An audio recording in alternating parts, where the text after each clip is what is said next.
I walked into my own kitchen with a bouquet of flowers, only to find my wife going at it with a 40 something year old stranger. I didn't know it yet, but the universe was about to hand her the most humiliating dose of instant karma I could ever ask for. Amber and I married young and lived in an apartment my late grandmother gifted me.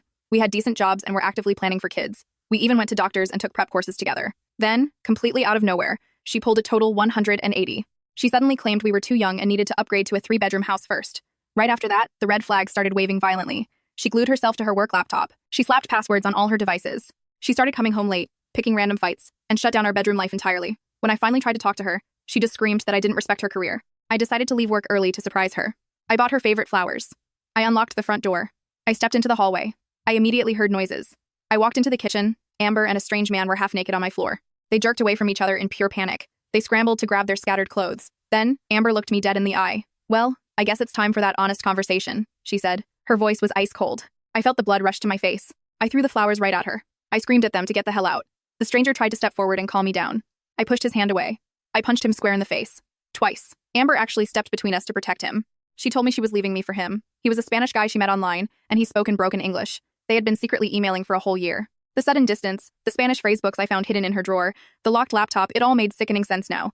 She bragged that he was rich, chivalrous, and better than me. "The divorce papers are already signed," she sneered. "I'm moving to Malaga with him in 2 weeks." She told me to throw out whatever she didn't pack because he would buy her a whole new wardrobe anyway. I didn't speak.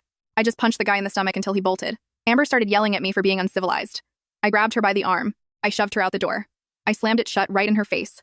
Her packed suitcases went flying out onto the lawn right after. I drank for 3 days straight and accepted that my marriage was dead. But 3 weeks later, my doorbell rang. I opened it to find Amber standing on my porch. She looked absolutely pathetic. She told me we needed to talk. I let her in, practically vibrating with smug anticipation.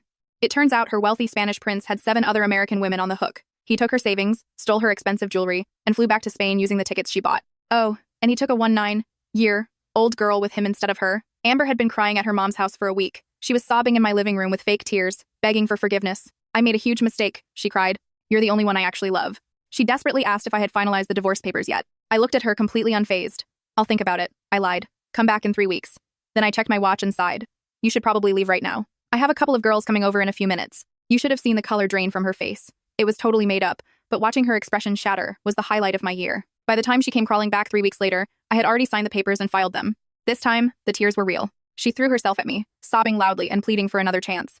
I felt a tiny twinge of pity, but zero love. I kicked her out for good. The apartment was legally mine anyway, so I kept my peace, my space, and my sanity. She moved back into her childhood bedroom, and I moved on with my life.